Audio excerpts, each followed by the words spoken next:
Okay, a new day, new chances. This time for sure I'm gonna beat that boss. Malenia!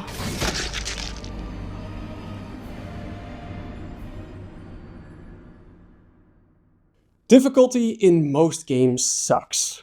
But before you comment, "Get good, scrub," let me explain that I mean that in a very different way than you might expect. Difficulty has always been a very interesting part of game design. Way back in the day when arcade machines ruled the world, it was an obvious design choice to make the games very difficult. First of all, due to memory limitations, the games just couldn't be very complex or long, so making a game difficult meant adding more depth to the gameplay. But more importantly, if somebody like my cousin Jimmy were able to beat the game on this first try, how the heck were they gonna get those sweet coins? So arcade cabinets were incredibly difficult intentionally, and it was great. The entire game was balanced around it, and so whatever mechanics the developers created were fine-tuned to perfection. Then, home consoles started appearing, and they maintained this approach for quite a while. There's a reason that if you look at the lists of the most difficult games ever made, most of them come before or around the time of the PlayStation 1. But then, as gaming became more and more mainstream, something started to change. Games became easier. While originally games were equally difficult for all ages, games like Spyro popped up, which featured low difficulty for the baby gamers among us who just wanted to have a relaxing time spewing fire. If you wanted to have a more difficult gameplay experience, you could just think of limitations for yourself to make the game harder, like finishing Zelda without doing any climbing, or the most famous of these self-imposed limitations, the Pokemon Nuzlocke. In a Pokemon Nuzlocke, you can only catch a single Pokemon per route. You then have to name them when you catch them so you can grow attached, and then when they faint in battle, you have to release them, even if it breaks your heart. All of this isn't actually the problem that I have with difficulty in games. I think beating a difficult Dark Souls game is incredibly satisfying, after you've struggled to overcome all of those hurdles and become better and better at the game. It's just a well-deserved victory. The same can count for Pokemon. While I wish it would be more difficult, I loved playing the game as a kid and I never really thought about the low difficulty. I just wanted to go on an adventure and catch these amazing creatures, see what they'd evolve into and what dope moves they could learn. Who doesn't want to put an enemy to sleep and then eat their hopes and dreams? I'm not a psychopath. You are. The problem that I have with difficulty is that in most games nowadays, it's adjustable. This sucks for a few different reasons.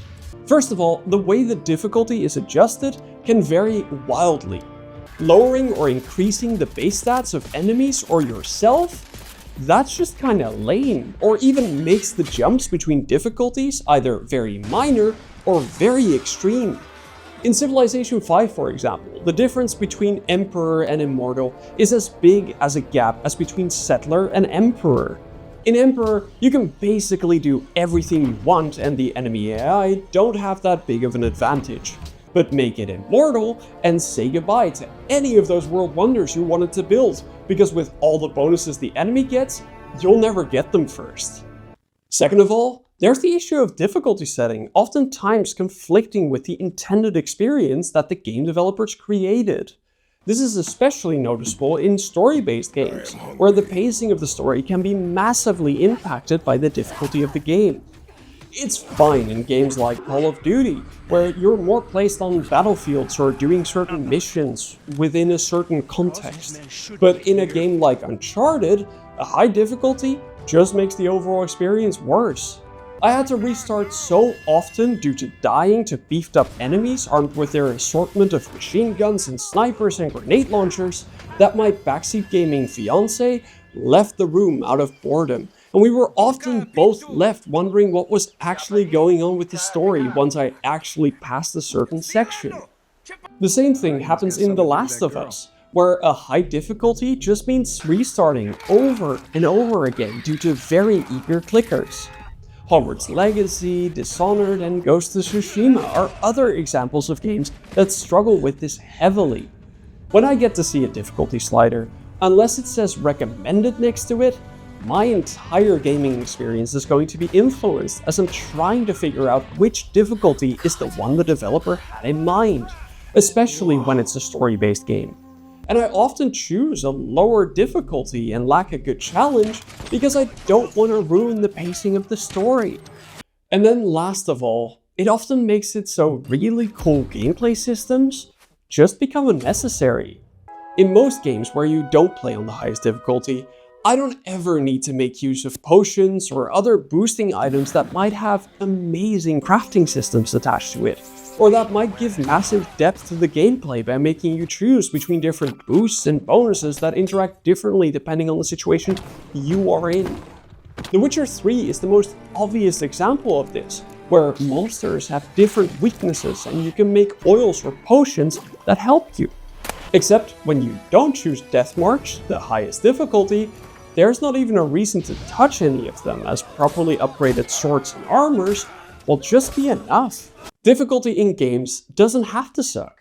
Regardless of if it's high or low, if the developer designed the game to perfection around that specific difficulty, it's going to be an amazing experience. By adding different options in, even if it makes it more approachable for different gamers, it often makes it so that it's no real balanced gameplay experience. One where you, for example, don't need to make use of the proper items and strategies to beat a boss and actually think ahead, but just do whatever.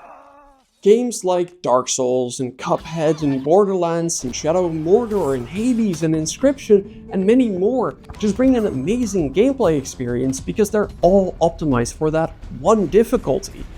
I'd love to see way more games adopt this, even if it means that they become more difficult or easier all around. Because personally, I believe that game design centered around the difficulty the developer developed for is always going to be the best one. Even if that means that I'm going to have to go through this over and over and over and over and over and over again. Thank you so much for watching this video. Let me know in the comments down below if you feel the same about difficulty sliders, or if you think I just need to get good. If you're curious about any of my other videos, here's one about how fake indie games stole the Game Awards, and another one about how all cozy games are the same. Outside of that, again, thank you so much for watching, and I hope to see you in the next one. Cheers!